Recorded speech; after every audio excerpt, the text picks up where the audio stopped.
Baltimore City.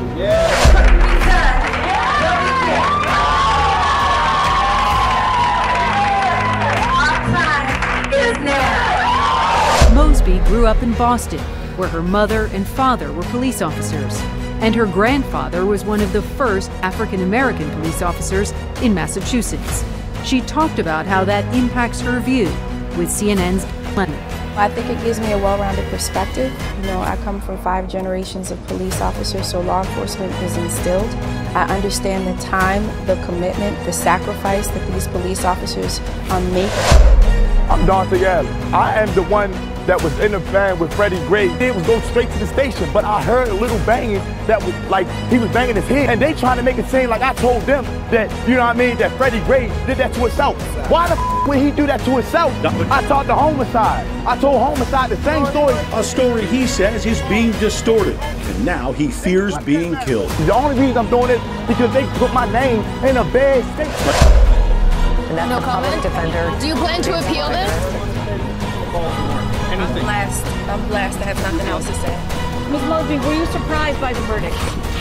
Ms. Mosby, do you plan to appeal this ruling? Ms. Mosby, are you happy with the decision to take the stand? No comment.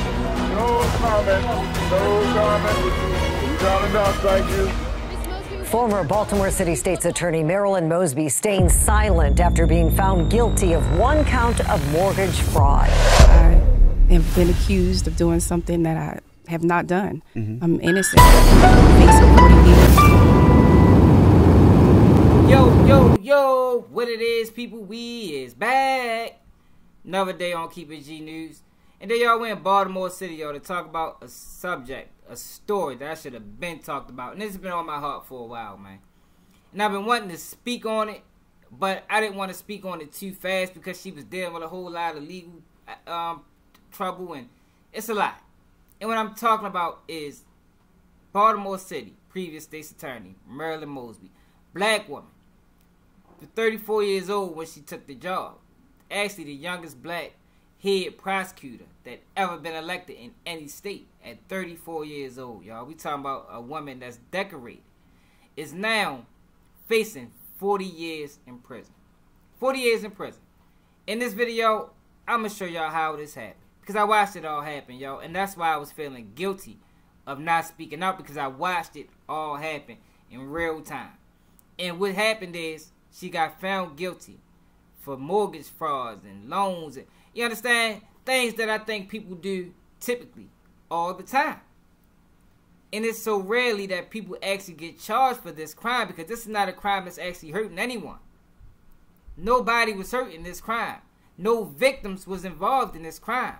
But Marilyn Mosby is now, has been found guilty. And I'm going to take y'all to the court dates. And then, you know, you're going to see what happened in court. And y'all going to see what the case was all about.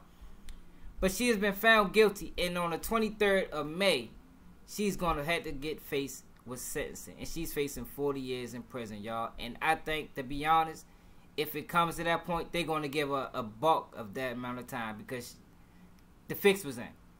And in this video, I'm going to show y'all when the fix became and how I noticed the fix the whole time. Now, in order for me to do this, y'all going to have to watch from start to finish. It's probably going to be a lengthy video, but we're going to have to go to Freddie Gray. Y'all remember Freddie Gray's situation? For people that's outside of Baltimore, Freddie Gray swept the world when he was killed. Per the autopsy report, he was killed in back of a Baltimore City police car in the paddy wagon. Now, I don't know how many people actually ever been in the back of the paddy wagon, but I'm going to tell y'all that paddy wagon ride can be rough. They actually determined his death, I think what Marilyn Mosby was saying, his death was a result of a rough ride. Now, when you get put in the paddy wagon, you get shackled up. You know, legs, feet, everything. And they supposed to put you in the seatbelt. Now, what they saying caused the death of Freddie Gray is he didn't have a seatbelt. And the debate was over, was it intentional or unintentional? Did the Baltimore City Police Department really put him on a rough ride? Or was this a case of negligence? But either way, Marilyn Mosby decided to charge these officers. But before I get to what happened, because I'm going to take y'all to what happened. Like I said, it's going to be a long video. I'm going to show y'all what happened when she decided to charge, and I'm going to show y'all when everything changed. But in order for me to do that, we gotta first go to the riots of 2015 when Freddie Gray was murdered. Officers in riot gear were deployed, but Baltimore's police commissioner, Anthony Batts, said their resources were stretched thin. Baltimore is almost close to about 80 square miles. We had opposite ends of the city pulling us at the same time. At least 15 officers were injured in what Batts called a very trying and disappointing day. They just outnumbered us and outflanked us. We needed to have more resources. Back into the side streets, kind of from the middle of the street where this kind of began. And, you know, things are still being pummeled across the street at the police. But it seems like more than dying down. Erica, hold on 1 second. Yeah. Erica, hold on one second. Erica, hold on 1 second. Okay. We were watching from a helicopter from WJZ in Baltimore. We were watching police taking down some demonstrators, some protesters, people who were attacking the police car. The officers are dealing with some cars that have been lit on fire in the intersection. Bottles are being thrown at them. There's a liquor store that was just lit on fire across the corner from us. There's a baby coming out from the building next door. They're evacuating people. This is absolutely disgusting. Stay the hell home. Go!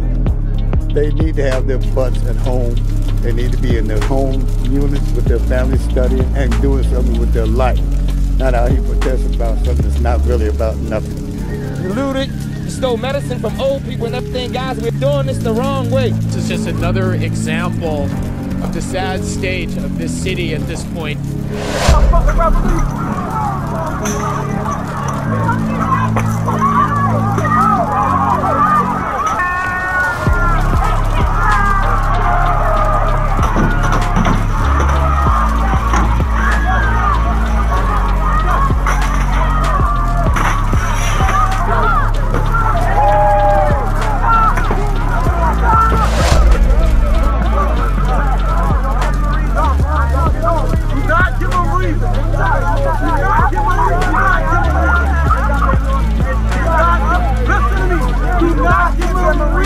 In the middle of it all here, the man in the mask, slicing the fire hose as firefighters tried to knock down the blaze. Tonight, the numbers: 247 arrests, 144 cars set on fire, and 15 buildings destroyed.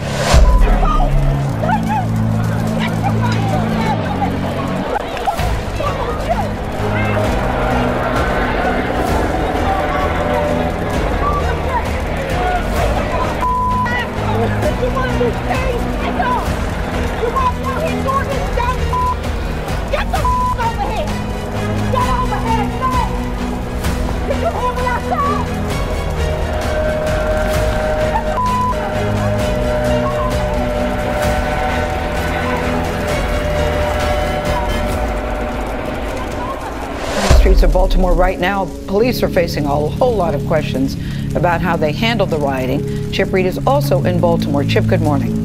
The Maryland National Guard rolled into a wounded Baltimore early this morning. The National Guard represents a last resort in order to restore order. Governor Larry Hogan said he had to wait for the city's mayor to make the call. And I issued the executive order less than 30 seconds after requested by the city of Baltimore. The 2015 riots, y'all. I'm just keep it real. That was the time to be in Baltimore. I'm talking about riots like that you might only see once in a lifetime, maybe twice. You understand? And what made it crazy is I was not too far from these riots. You know, the riots happened at Mondawmin Mall. For people that's outside of the city, I'm explaining y'all how this happened. And for people that's in the city, y'all know that Mondawmin Mall is basically the hub for public school transportation for Baltimore City. At least West Baltimore. And what created this whole situation, now they said it was a flyer that went online. I don't know nothing about that. But I'm going to tell y'all what happened is they shut down the bus lines. So now you got all these kids from all these different schools stranded. Pretty much, they were stranded. They didn't have nowhere to go. And I might be wrong on this. I think this was around the same time that Freddie Gray was being buried. You understand? So the city was already on edge because of what was going on with Freddie Gray. Now you got this situation with the kids, and now the bus line is tore down. Or not tore down, but the bus line is stopped for the day. Now kids are stranded. They don't know how to get home. And you dealing with juveniles, So what you think is going to happen? You got a huge police presence already because of Freddie Gray. Now you got all these kids stuck, stranded. The kids started the riots in 2015. Started throwing rocks and sticks and all things at the police. It was it got crazy. And it started at Mondawmin Mall and ended up all the way down Fulton Avenue, all the way down Ricetown Road, all the way down Pennsylvania Avenue to Pennsylvania and North Avenue. And that's where you see the video of the CVS getting burned up. A lot of them videos that you just watched was some of the video from all those places and all those spots. And that was a wild time. And it actually got to a point where it had to be shut down by the National Guard, y'all. Have y'all ever seen the National Guard standing on street corners in y'all city? If not, I'm going to tell you, that was different. To see National Guards standing on blocks, they put a curfew on the city. Curfew lasted for a week, and they wasn't just no curfew. You know, they had curfews for kids. They was really making sure that people abided by this curfew. It was a real tight time in the city. And what happened during that time is people was asking for these officers to be arrested. And this was 2015, y'all. This was around the time when officers wasn't getting arrested for crimes. You know, they've been doing things to the black community for the longest time, and they wasn't getting held accountable. But now you got Marilyn Mosby. Marilyn Mosby, 34-year-old trailblazer. You understand? What I mean by she's a trailblazer is by she's one of the people that's going to do things that other people wasn't going to do. And that's what Marilyn Mosby did, and that's what I'm going to explain to y'all in this video. Marilyn Mosby tried to change the game. And whenever you try to change the game, you're going to have backlash. And that's what I think all this is centered around. But what happened after the death of Freddie Gray and after the riots, and which actually calmed the riots, was different. First and foremost, I need to express publicly my deepest sympathies for the family of the loved ones of Mr. Freddie Gray. I had the opportunity to meet with Mr. Gray's family to discuss some of the details of the case and the procedural steps going forward. I assured his family that no one is above the law and that I would pursue justice on their behalf. To the thousands of city residents, community organizers, faith leaders, and political leaders that chose to march peacefully throughout Baltimore, I commend your courage to stand for justice.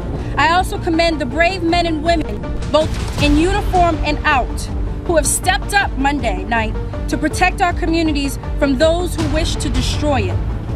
As the city's chief prosecutor, I've been sworn to uphold justice and to treat every individual within the jurisdiction of Baltimore City equally and fairly under the law. I take this oath seriously, and I want the public to know that my administration is committed to creating a fair and equitable justice system for all. No matter what your occupation, your age, your race, your color, or your creed. It is my job to examine and investigate the evidence of each case and apply those facts to the elements of a crime in order to make a determination as to whether individuals should be prosecuted.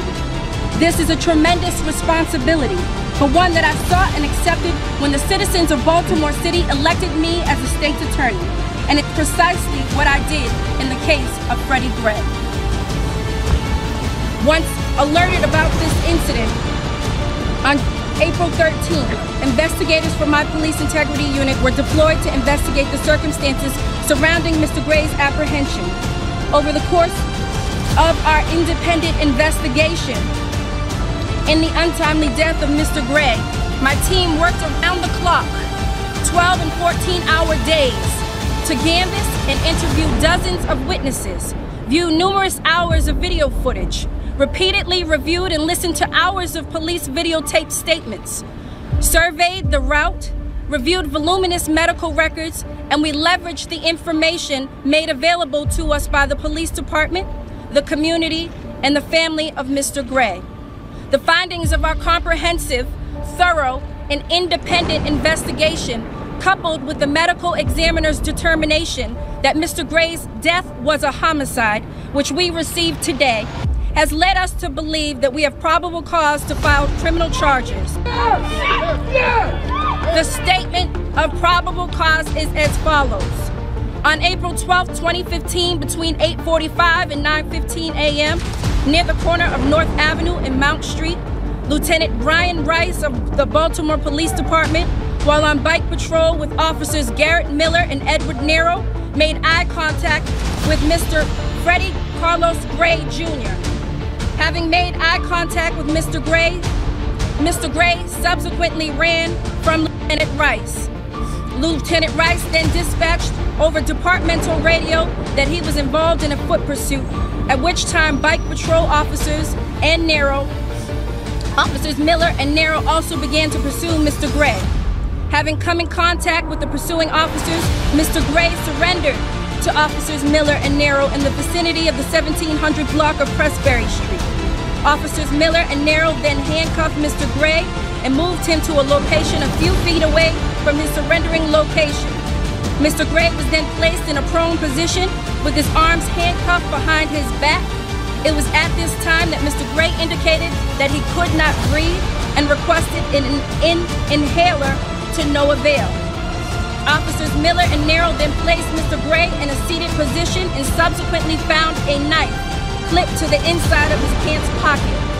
The blade of the knife was folded into the handle.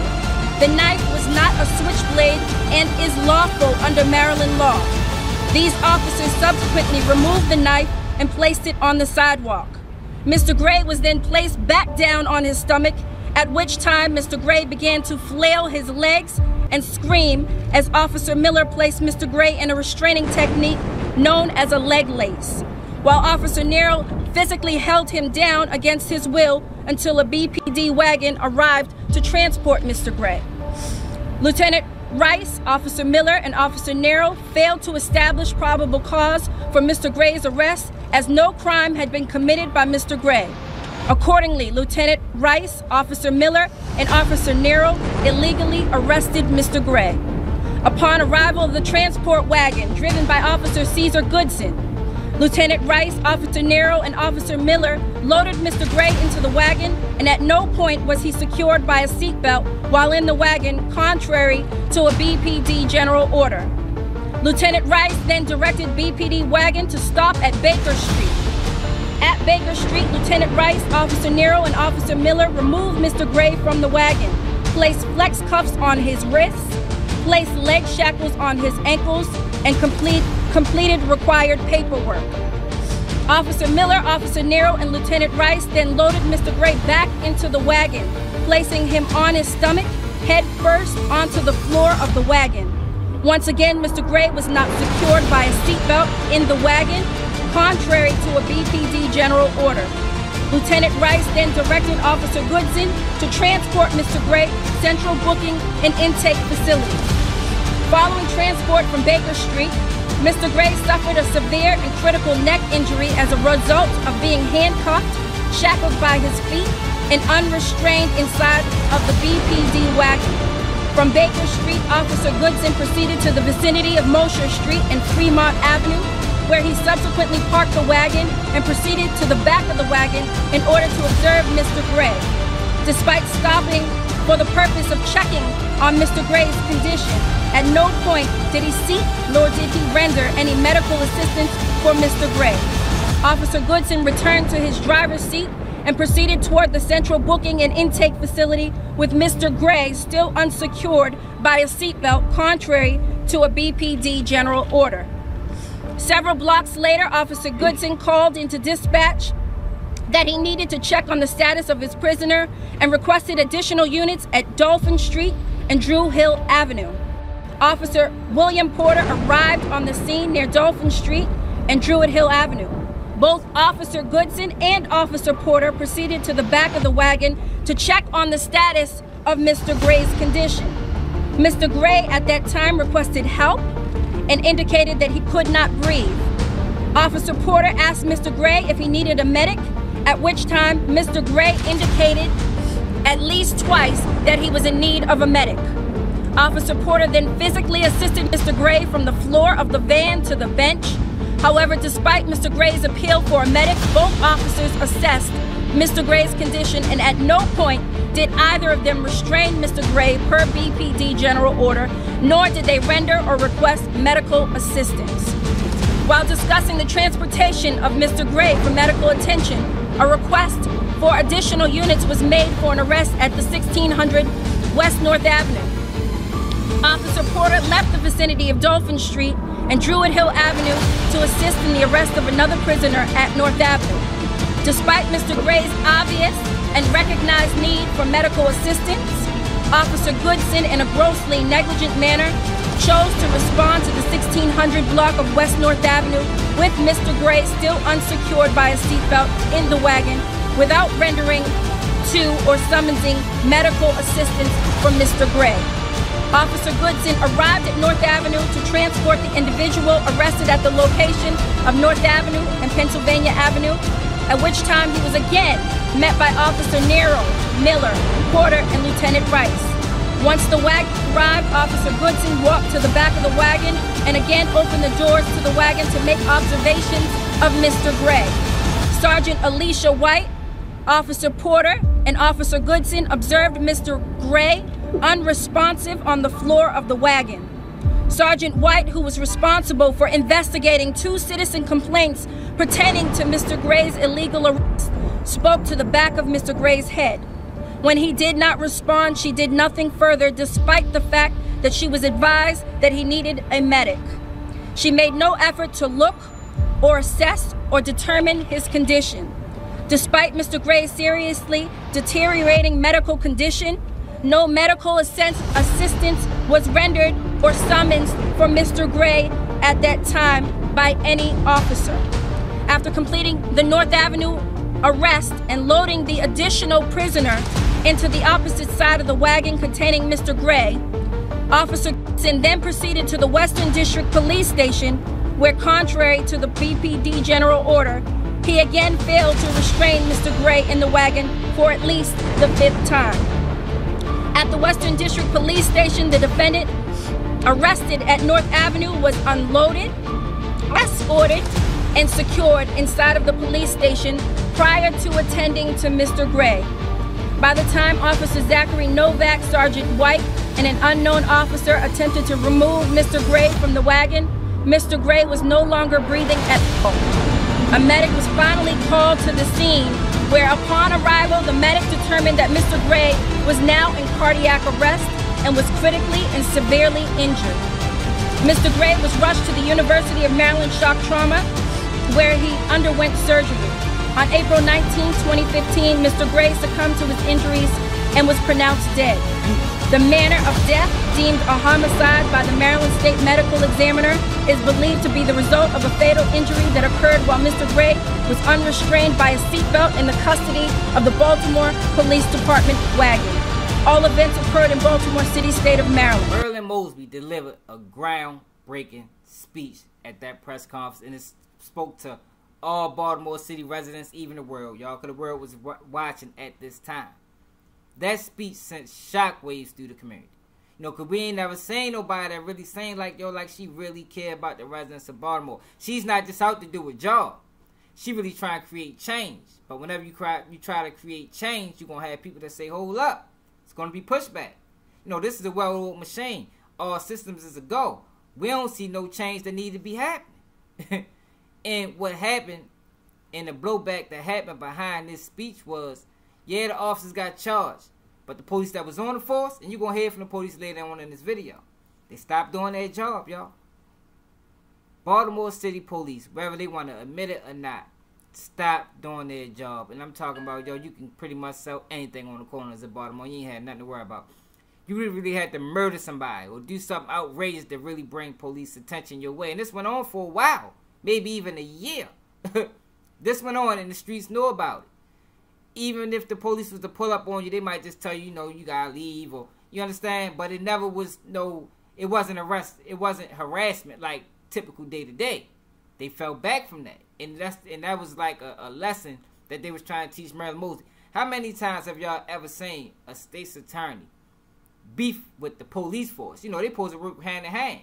But I think how the police looked at it when she decided to charge those officers, whether it was right or wrong, I'm going to tell you what it did do. It did stop the riots. But when she decided to charge those officers, I think the police felt like that she stabbed them in their back, man. And they was out for vengeance. But it wasn't just the police. That's what you're going to find out in this video.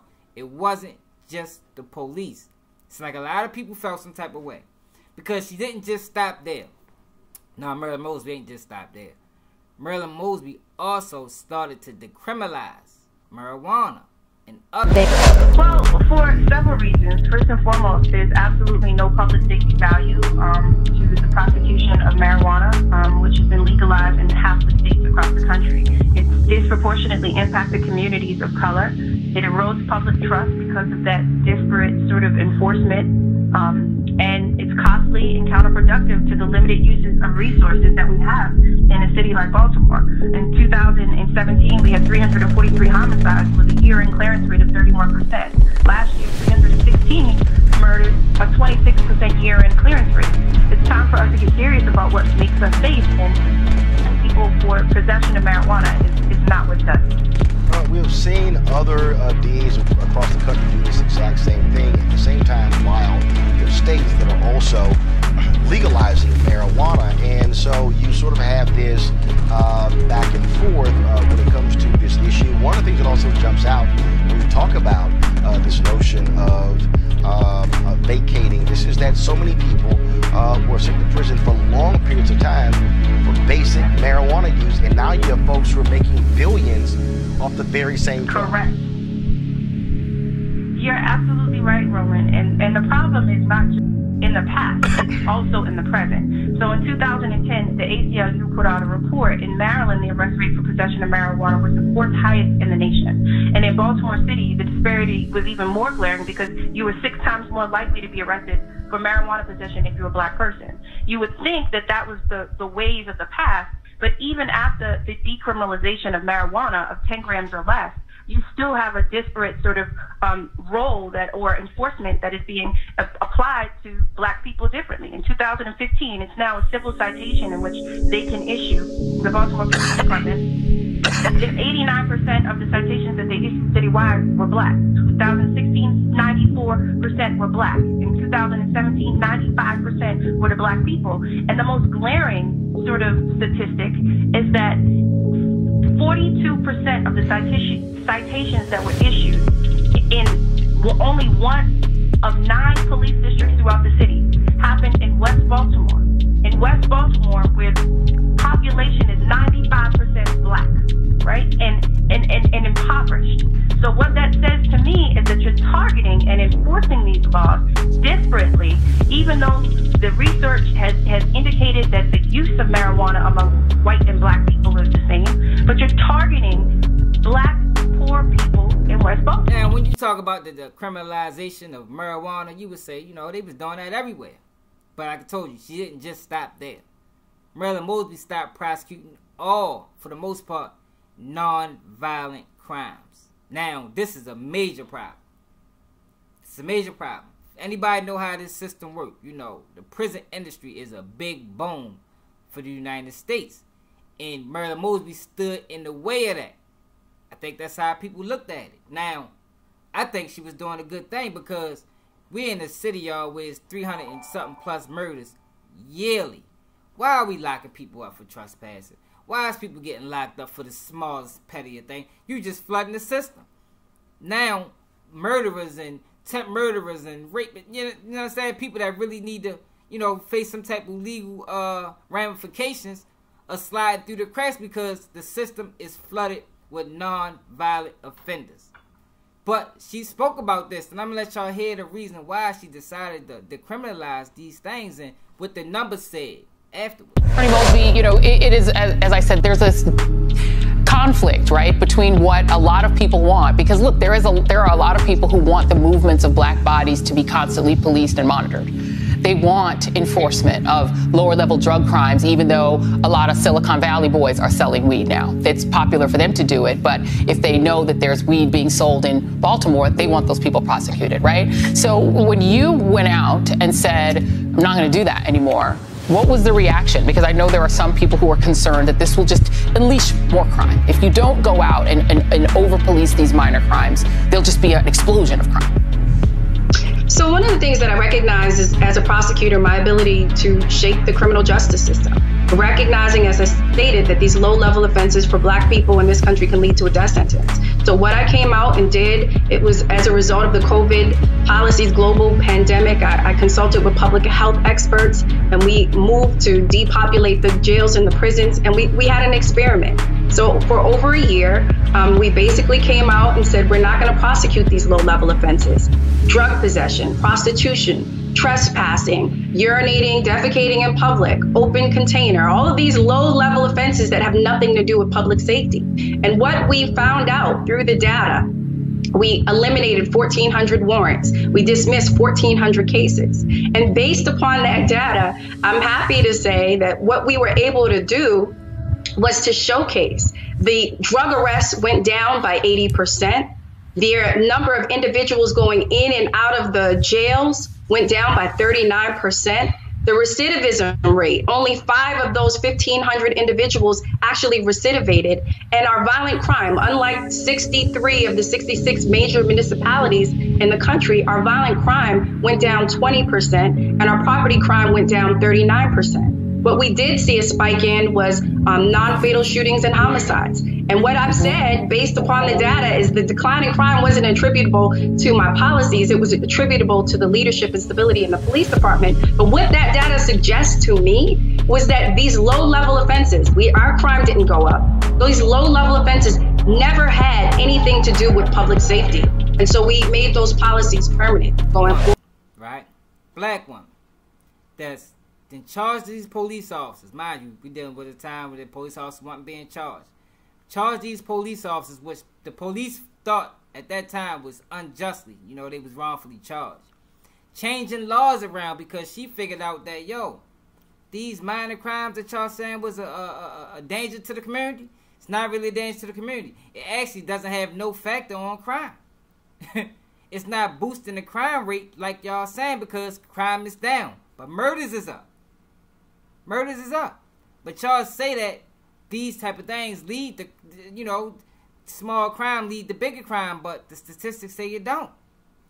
The statistics says that it don't. And what are we trying to do? Are we really trying to solve crime, or are we just trying to fill a prison system up? And I think that's what she discovered. And that's what she was trying to show people, that, yo, hold up. It's a little bit deeper than this. You know, this ain't about public safety at all. Because if it was about public safety, you know, we solving more cases because she actually did solve more cases. But I'm going to tell y'all what happened after this. Marilyn Mosby, I told you she took them guys to court. And she tried them on them charges. But she was unsuccessful. And I'm going to let y'all hear the reasons why she thought she was unsuccessful. The decision not to proceed on these trials, on the remaining trials, is agonizing. Still, State's Attorney Marilyn Mosby stands by her decision to file charges against the 6 officers. We do not believe that Freddie Gray killed himself. We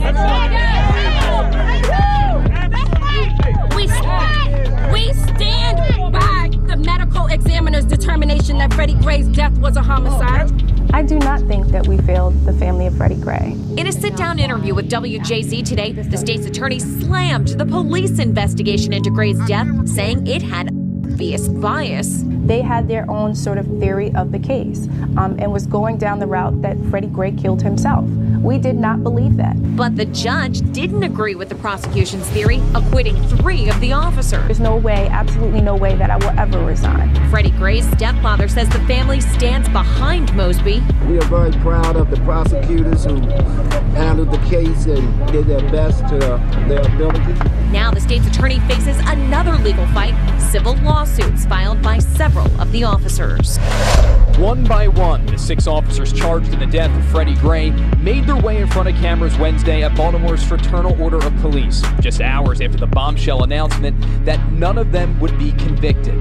There was no wrongdoing by any 6 of these officers. Baltimore Police's FOP president wasted no time commenting on City State's Attorney Marilyn Mosby. The comments made today about our officers by Ms. Mosby were outrageous and uncalled for and simply not true. Ryan says officers he spoke with were beyond upset about Mosby's comments as both sides continued to trade jabs. They're outraged, very disappointed in the manner in which she said about our police department. We also have to recognize on May 1st, 2015, that's when the nightmare began for all these officers. According to one of Mr. Gray's own friends, that they were ready to re-up and sell drugs. Along with confusion over a knife Gray had during his arrest, which Mosby said was legal. But during the discovery process, we were able to find out that the current state's attorney for Baltimore City was prosecuting 30 young black men for having this same exact knife during the same exact time period. When asked how Freddie Gray was injured, it's pretty evident from the evidence and from our experts tell us that there was an incident where he fell back, hit his head, at the back portion of his neck between stops 5 and 6. Marilyn Mosby at the time, and she said this, and I'm sure this rubbed a lot of people the wrong way, you know, because state's attorneys and police, they supposed to really be, you know, they supposed to be on the same team. And it wasn't just the police, y'all. I'm talking about the governor of Maryland, Hogan. He was against her. He was slandering her every chance he got. He actually attributed the high crime rate to her. But what they failed to recognize, and what I'm going to tell y'all is, it wasn't her. The crime rate wasn't due to the fact that she wasn't prosecuting smaller crimes. It's because that we was in the middle of an opioid epidemic that had the city going crazy. But that doesn't get mentioned when you talk about crime and the statistics and the rise in crime, because we was on a rise at this time. Like I said, we had 350 murders. That was probably the first time we'd gotten to the 300s in probably like 10 years. But it was a dispute between Baltimore City Police, Governor Larry Hogan, and State's Attorney Marilyn Mosby. They was all at odds. You know, the police and Hogan was on his side, but they was against Marilyn Mosby. The people that was against her at this time. One of the things I noticed, you know, after she lost this case, was that it was a full-fledged attack on Marilyn Mosby pushed through media. I'm talking about, y'all, they had nothing good to say about this woman. They basically blamed all the crimes or all the problems that Baltimore City has been dealing with for the past 60 years. They blamed it all on Marilyn Mosby, all on her policies. Anytime she did anything wrong, any case that she lost, it was magnified times 10.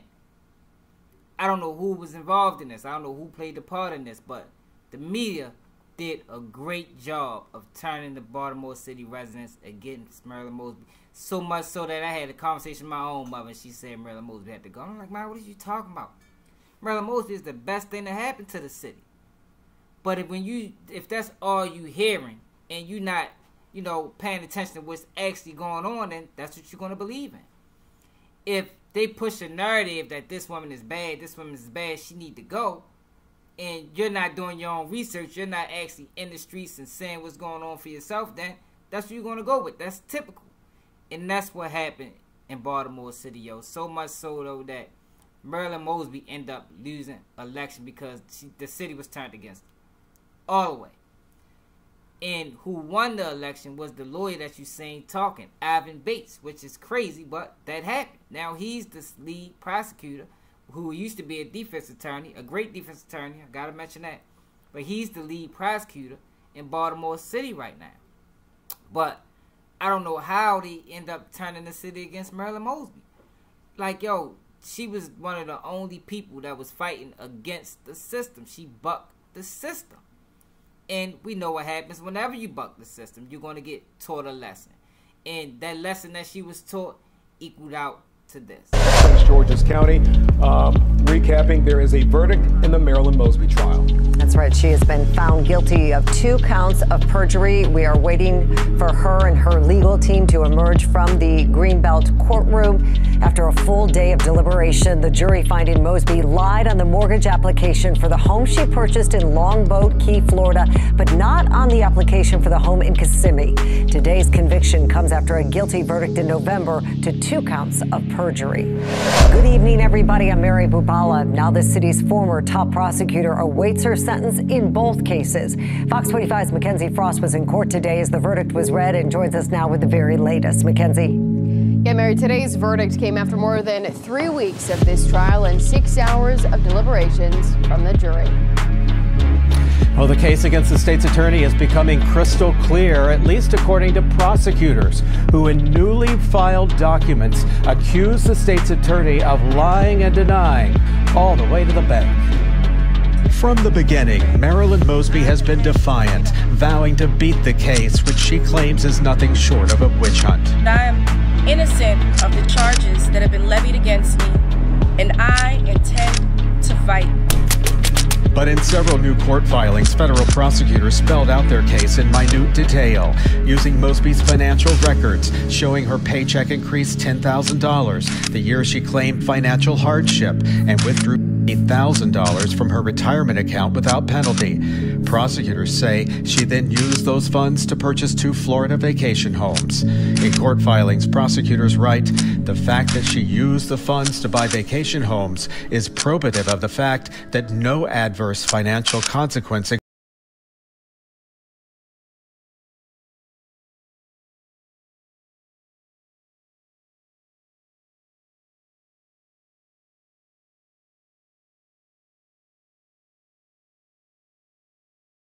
It was this gift letter, the jury said, that sunk Marilyn Mosby. During testimony, she says her mortgage broker told her she was $5,000 short in order to clinch a favorable interest rate. From the beginning of the case, Marilyn Mosby's defense was she did not knowingly lie on the mortgage applications. Rather, she blamed Nick for hiding the mail and hiding the growing tax debt.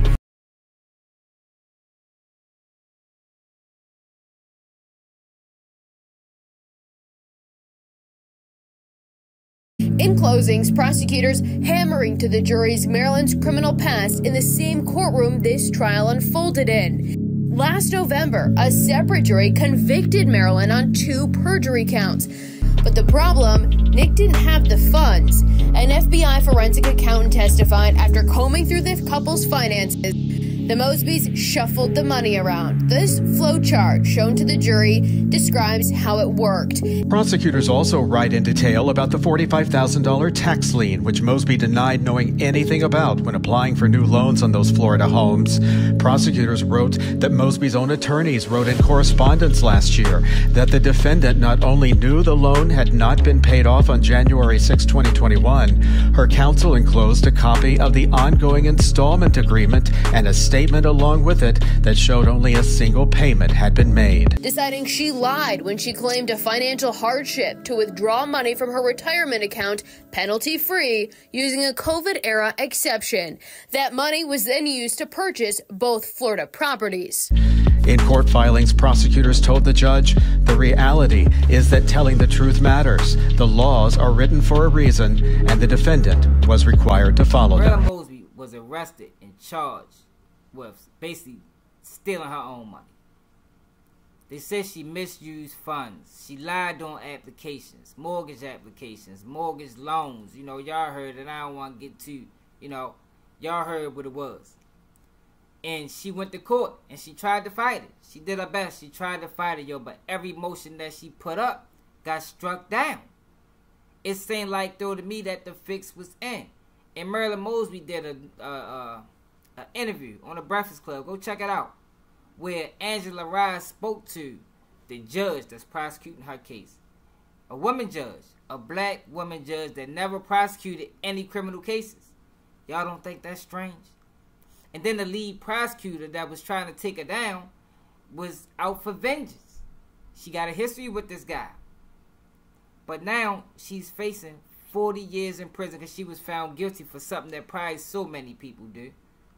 She talked about it on the Breakfast Club, yo. A lot more people did the same thing she did during the same time. They're not facing no repercussions, no backlash, no prison time. 40 years in prison for a woman that committed a crime that didn't harm anybody. It was her own money. Whether she lied or not, it was her own money. How does that equate to 40 years in prison? Now she's scheduled to be sentenced on the 23rd of this month. What's that?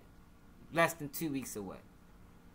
And the reason I did this video is because I've been wanting to do this video, because I've been watching what was going on with Marilyn Mosby, and I've been thought it was wrong. And I think the world need to share this video, and people need to understand that this is what's going on to a black woman who tried to create change. And this is what we always saying whenever you're in a situation whenever you're a person that's trying to create change, they do it to me sometimes. You feel me? Whenever you talking too much truth, they try to silence you. And then it's like, yo, whenever they get put in these situations, where's the community? Marilyn Mosby said she went to court and wasn't a soul there. The whole city was supposed to turn up because of these charges that have been placed on Marilyn Mosby. But through media, the job was done greatly. I mean, they did a good job of turning the city of Baltimore against Marilyn Mosby, and they did it for years. They did it for years. And now everybody think that she's this criminal, and she's not. She's just a woman that was trying to get a house. And whether she was experiencing hard times or not, I don't know. But what I do know is, and what I'm standing on is, even if she did commit a crime, 40 years shouldn't be what she's facing, where it was no victims. It was no victims. It been people that murdered people and got less time with the feds than 40 years. And why is this woman judged on the case when she never prosecuted a criminal case? And some people say, well, it's a black woman, she gonna show favor, but yo, you see what happens when you try to buck the system. That's why you got people, when you talk about dealing with the feds, and Trisha's News working with the feds, he trying to say, you can't save the community working with the people that's trying to destroy the community. It just doesn't work that way. It has never worked that way. And I just want to do this video, like I said, yo, because I felt bad sitting on the sidelines knowing I have a strong opinion. This is just my opinion. This is just my perception on what was going on. But I got a strong opinion on this, yo, and I'd be doing myself and y'all disservice by not saying nothing. But let me know how y'all feel about this in the comments, y'all. This is another day of KPG News, and I'm out. The United States government, a global superpower, is actually coming for me. And so it's been hard and it's been daunting. But I feel nigga can't do what I do, y'all niggas can't copy me. Let's keep shit G. Let's keep shit G. Let's keep the shit G. Let's keep shit G. Let's keep shit G.